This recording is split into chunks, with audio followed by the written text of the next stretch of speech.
Hello friends, मैं रचना। आज हम बात करने वाले हैं क्लास 11 पॉलिटिकल साइंस लेसन 3 के पार्ट 2 पर।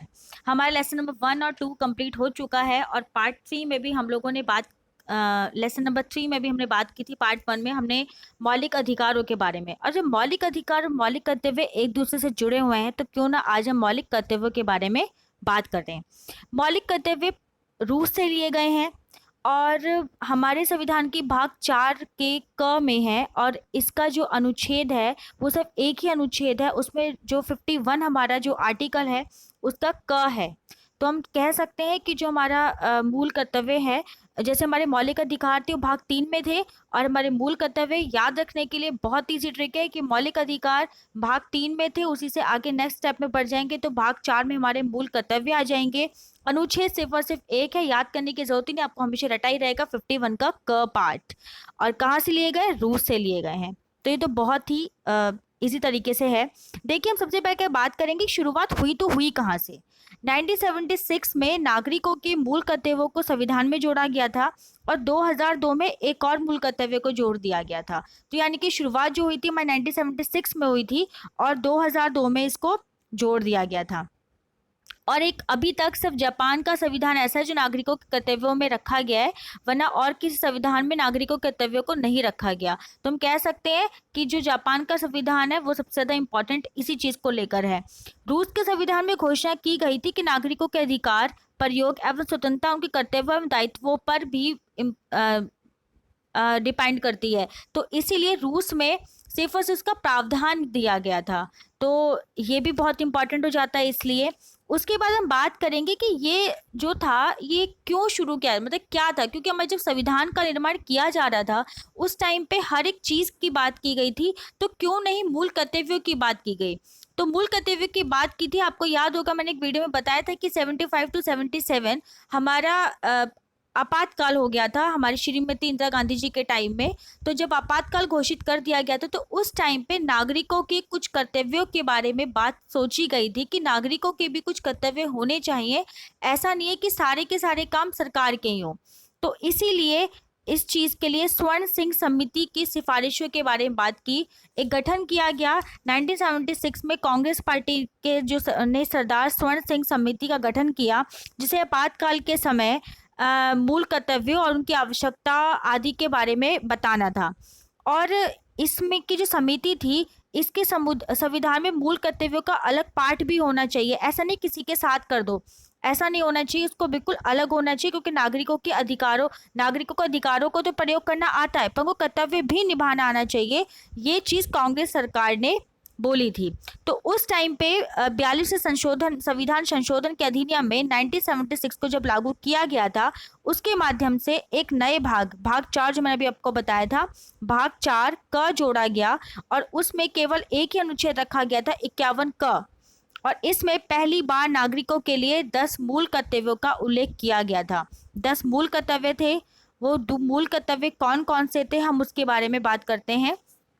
वो बहुत ही सिंपल है, आपको बहुत ही इजी तरीके से याद भी हो जाएंगे। और मैं तो कहती हूँ कि याद करने से बेटर है पहले उनको समझना ज़रूरी है। जब आप किसी चीज़ को समझ लेते हैं तो आपको याद करना बहुत ही आसान हो जाता है।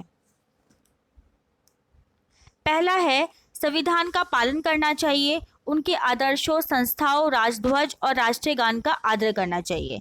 दूसरा है, स्वतंत्रता के लिए हमारे राष्ट्रीय आंदोलन को प्रेरित करने वाले जो उच्च आदर्श हैं, जो भी हम मतलब जो हमारे स्वतंत्रता के समय जो भी राष्ट्रीय आंदोलन हुए थे, हमें हमेशा उनके आदर्शों को अपने दिल में रखना चाहिए और उनका पालन करना चाहिए।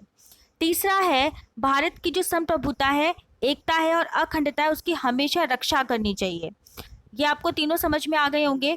चौथा है हमारा पॉइंट, देश की रक्षा का हमें दायित्व रखना चाहिए। और दूसरा, जब भी हमको देश बुलाए, आह्वान करे हमारा, तो हमें अपनी देश की सेवा के लिए दौड़ पड़ना चाहिए। ऐसा बिल्कुल नहीं सोचना चाहिए कि हम लोग क्यों करें, ये काम सरकार का है या पुलिस वालों का है, आर्मी ऑफिसर्स का। ऐसा नहीं है, देश हम सबका है, आम नागरिकों का भी है।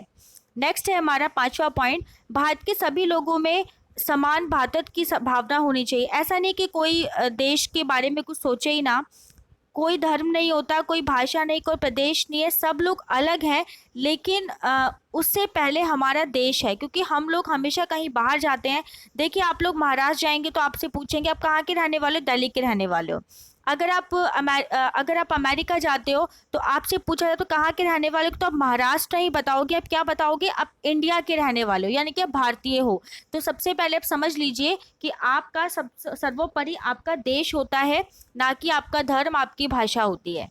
तो ये चीज को बोली गई। उसके अलावा स्त्रियों के सम्मान की बात की गई कि ऐसी कोई भी प्रथा नहीं रहनी चाहिए देश में कि जो स्त्रियों का सम्मान ना करे। देखिए हमारे देश में पहले सती प्रथा हुआ करती थी, दहेज प्रथा हुआ करती थी, विधवा विवाह का प्रावधान नहीं था, लेकिन आज सब कुछ है, क्योंकि हमारे नागरिकों का भी को कर्तव्य होता है कि ये जो प्रथाएं हैं इनको दूर करें। इसकी वजह से कहीं ना कहीं उन्हीं लोगों को प्रॉब्लम हो रही है। ये धार्मिक आस्थाओं से जुड़ी हुई चीजों को ना मानकर इनको कुप्रथाओं की तरफ से देखना चाहिए। नेक्स्ट है 6, हमारी सामाजिक संस्कृति की गौरवशाली परंपरा का महत्व को समझना चाहिए। देखिए जो हमारी संस्कृति सबसे ज़्यादा इंपॉर्टेंट है, सबसे अलग है। कहा जाता है कि भारतीय संस्कृति जो है वो सबसे ज़्यादा विविधता से भरी पड़ी है। आप मेरी क्लास 6 का जो मैंने चैप्टर दिया था, फर्स्ट चैप्टर सिविक्स में, उसमें विविधता की समझ और विविधता और भेदभाव फर्स्ट चैप्टर और सेकेंड चैप्टर में बहुत अच्छे से क्लियर है कि जो हमारी संस्कृति सबसे ज़्यादा विविधताओं से भरी हुई है। नेक्स्ट है हमारा 7 पॉइंट, प्राकृतिक पर्यावरण को, जिसमें वन, झील, नदी, वन्य जीव ये सब आते हैं, उन सबकी रक्षा करनी चाहिए और उनके प्रति हमेशा दया भावना रखनी चाहिए और हमेशा सुधार की भावना रखनी चाहिए। ऐसा है कि आपको कोई चीज़ गलत लग रही तो आपको ऐसा नहीं कि छोड़ देना चाहिए, उसको हमेशा साफ सुथरा रखना चाहिए, पर्यावरण को बचाने का प्रयास करना चाहिए। इवन जब हम लोग नॉर्मल रोड पर चलते हैं तो लोग क्या करते हैं, कूड़ा बाहर फेंक देते हैं, तो ये एक नैतिकता पूर्ण भी अच्छा नहीं होता। आप खुद सोचिए, आप घर में होते हो तो क्या घर में ड्राइंग रूम, बेडरूम, कहीं भी कूड़ा फेंक देते हो? ऐसा नहीं होता। आपकी प्रॉपर एक जगह होती है डस्टबिन, उससे कोई पहले आप क्या करते हो, अगर आपने बेडरूम में कुछ चीज़ ऐसी की है जिसमें कूड़ा हो गया है तो आप उसको संभाल के बाहर लेकर आते हो, डस्टबिन में डालते हो। तो सेम हमें रोड पे भी चलते होना चाहिए कि हमें जहाँ पे डस्टबिन दिख रहा है वहाँ पे डालें, तब तक उसको संभाले रखें, क्योंकि कहीं ना कहीं देश जो गंदा होता है वो हमारी वजह से गंदा होता है, कोई स्पेशल बंदा नहीं आता है उसको गंदा करने के लिए। नेक्स्ट पॉइंट है, वैज्ञानिक दृष्टिकोण, मानववाद और ज्ञानार्जन तथा सुधार की भावना का विकास करना चाहिए। देखिए हमेशा हमें क्या करना चाहिए, एक नया दृष्टिकोण तैयार करना चाहिए जिसपे हमेशा हमारे देश की सुधार की भावना पैदा हो सके। नेक्स्ट है, सार्वजनिक संपत्ति का हमेशा ही सुरक्षा का ध्यान रखना चाहिए। देखिए सार्वजनिक संपत्ति हम सबकी संपत्ति है। लोग क्या करते हैं, अभी भी आप देख लीजिए, नॉर्मली ताजमहल चले जाइए या आप कहीं ना जाइए, इंडिया गेट ही चले जाइए, वहाँ पे लोग पता नहीं क्या क्या से गंदा कर देते हैं। ताजमहल जाइए, लोगों ने दीवारों पे कुछ लिखा हुआ है, कोशिश करते हैं, अब उनको मना करते हैं, सफाइयाँ की वजह से उनको दूर रखा जाता है, क्योंकि वो लोग भी नहीं चाहते कि आपको इन चीज़ों से दूर रखा जाए। आपका हक है उन चीज़ों को पूरे तरह से छू कर देखने का, लेकिन हमारी ही गलतियों की वजह से हम उन चीज़ों से दूर होते जा रहे हैं। नेक्स्ट है हमारा, व्यक्तिगत और सामूहिक गतिविधियों की सभी क्षेत्रों में उत्कर्ष की ओर बढ़ना और हमेशा प्रयास करना कि जो राष्ट्र हमेशा निरंतर प्रयास करता रहे और विकास करता रहे। देखिए हमेशा हमेशा क्या करना चाहिए कि हमें विकास की भावना हमेशा अपने मन में रखनी चाहिए। नेक्स्ट पॉइंट है हमारा, ये बहुत ज़्यादा इम्पॉर्टेंट है, क्योंकि ये वाला जो था 2002 के द्वारा जोड़ा गया था 46वें संविधान संशोधन में। जो जो कर्तव्य था वो यही वाला था, 11वां। पहले 10 थे और उसके बाद ये नेक्स्ट जो 11वां है ये बाद में जोड़ा गया था। इसमें क्या था, 6 से 14 वर्ष तक की उम्र के बीच के अपने बच्चों को शिक्षा की अवसर उपलब्ध कराना चाहिए, ना कि उन बच्चों को घरों में काम करवाना चाहिए, घरों से बाहर अपने साथ मजदूरी करवाने के लिए लेके जाना चाहिए। ये वाला जो है बहुत ही गलत सिस्टम था पहले, लेकिन जब से ये कानून बन गया तब से लोगों ने छोटे बच्चों को अपने यहाँ पे नौकरी देने से मना कर दिया है, तो कहीं ना कहीं ये बच्चे अब पढ़ पाते हैं।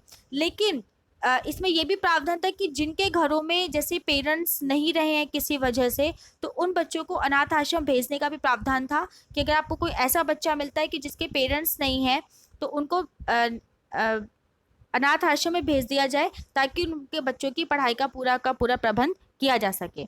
उसके बाद है मूल कर्तव्यों की विशेषताएं। देखिए विशेषताएं कोई बहुत बड़ा एक टास्क नहीं होता है, विशेषता आ जाए, महत्व आ जाए, ये सब आ जाए तो बहुत इजीली कर सकते हैं। अब इसका फर्स्ट विशेषताओं पे आते हैं। सबसे पहले विशेषता है नैतिक और नागरिक कर्तव्य। ये तो आप समझ ही गए होंगे कि इसमें कुछ नैतिक कर्तव्य हैं, कुछ नागरिक कर्तव्य हैं। जैसे कि स्वतंत्रता संग्राम के उच्च आदर्शों का सम्मान करना एक नैतिक कर्तव्य होता है, कि देखिए जो हमारे देश में लोगों ने किया है, अगर हम सुभाष चंद्र बोस की बात करें, अगर महात्मा गांधी जी की बात करें, भगत सिंह की बात करें, तो इनके एक आदर्श हमारे नैतिक रूप से काम करते हैं। लेकिन जहाँ पर हम राष्ट्रीय ध्वज की, राष्ट्रीय गान के आदर की बात करते हैं तो वो हमारे नागरिक कर्तव्य में आ जाता है।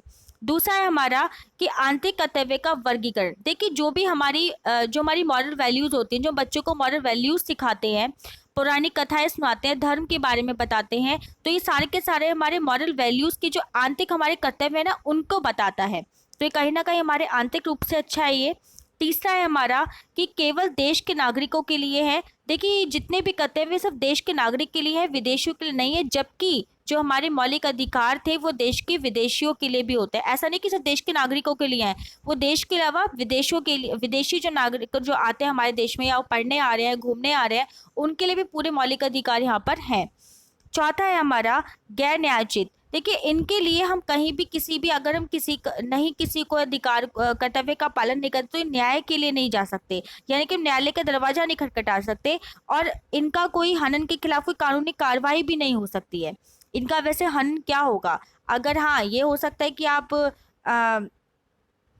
कुछ काम कर रहे हैं, लाइक अब देश में सेवा कर रहे हैं, सफाई कर रहे हैं, और कोई और आके वहाँ पे कूड़ा डाल दे, तो आप इसके लिए न्यायालय तो नहीं जा सकते, लेकिन हाँ उसको नैतिकतापूर्ण समझा सकते हैं कि भी ऐसा करना हमारे लिए गलत है। उसके बाद हम आते हैं इसकी आलोचना पर। आलोचना भी मूल कर्तव्यों की गई थी। अभी तक तो हमें लग रहा है कि मूल कर्तव्य बहुत ही अच्छे हैं। देखिए हमारी मॉरल ड्यूटीज होती है कि हमें राष्ट्रीय गान का आदर करना चाहिए, देश के बारे में सोचना चाहिए, लेकिन इसकी फिर भी आलोचना की गई थी। वो क्या आलोचना थी उसके बारे में बात करेंगे। इसमें था कि इसमें अपूर्ण कर्तव्यों की सूची आई थी। अपूर्ण कर्तव्य कहते, कुछ लोगों ने कहा था कि कर्तव्य की पूर्ण सूची नहीं है, कर्तव्य में क्या क्या और आना चाहिए, जैसे कि मतदान, लोग वोट देने नहीं जाते, घर में उस दिन हॉलीडे मनाते हैं, कर नहीं देते यानी कि इनकम टैक्स नहीं भरते हैं, परिवार नियोजन के बारे में नहीं सोचते हैं। आप देख सकते हैं कि कहीं पर मतलब लोग इतना टैक्स की चोरी करते हैं कि हद से हद चोरी कर लेते हैं, करोड़ों रुपए बकाया हो जाता है। इसके अलावा लोगों के मतलब परिवार नियोजन पे कुछ कंट्रोल नहीं होता है, परिवार वो फैमिली प्लानिंग ही नहीं करते हैं। अगर कहीं पर देखें तो जनसंख्या बढ़ती जा रही तो बढ़ती ही जा रही है, तो ये चीज़ गलत है। तो कहा गया कि ये सब हमारे मौलिक कर्तव्यों के रूप में आना चाहिए। अस्पष्ट और कठिन है, ये वह नहीं होगा, ये वह होगा। ये राइटिंग में थोड़ी सी गड़बड़ हो गई, ये वह नहीं होगा, इसकी जगह वह होगा, वह, यानी कि अस्पष्ट व कठिन। ये अस्पष्ट और कठिन इसलिए है क्योंकि इसमें कुछ जो कर्तव्य है वो अस्पष्ट है, आम व्यक्तियों के समझने में कठिन है। जैसे कि कुछ शब्द मैं आपको बता दूं, जैसे उच्च आदर्श, सामाजिक, या फिर वैज्ञानिक दृष्टिकोण। तो ये वो शब्द है कि जो आम लोगों को समझ में नहीं आता अगर जब तक आपको कोई क्लियर तरीके से ना बताए। थर्ड है गैर न्यायोचित। तो अभी तक इसकी जो छवि है वो न्यायोचित नहीं है। अगर कोई बोले कि भाई आपने कर्तव्य नहीं निभाया तो उसके लिए दंड नहीं होगा, किसी को सजा नहीं मिलेगी, जबकि मौलिक अधिकारों का हनन होने पे तो सब कुछ था। लेकिन यहाँ पे अगर आप कर्तव्यों का पालन नहीं करते तो आपको दंड तो नहीं मिलेगा, लेकिन हाँ आपको कुछ जुर्माना थोड़ा बहुत भरना पड़ सकता है, वो भी अभी के लिए, लेकिन इसका कोई दंड नहीं था। तो ये गैर न्यायोचित थे। उसके अलावा महत्व इसका कम हो गया। महत्व क्यों कम हो गया? क्योंकि ये भाग 4 में है हमारे अनुच्छेद के, जबकि कुछ आलोचकों का कहना था कि भाग 3 में जहाँ पे मौलिक अधिकारों का व्याख्यान दिया गया है, वर्णन दिया गया है, उसी के जस्ट साइड में मतलब बराबर में इनको भी रखना चाहिए था, वहीं पर इनको भी एडिशन में देना चाहिए था, जबकि इसको भाग 4 का भाग नहीं बनाना चाहिए था। तो इसलिए इस पे आलोचना की गई थी कि कहीं ना कहीं इसकी जो वैल्यू है, मौलिक कर्तव्यों की वैल्यू है, मौलिक अधिकारों से कम कर दी गई। तो एक इसको लेके आलोचना की गई थी। आई होप सो कि आपको समझ में आ गया होगा। Thank you so much.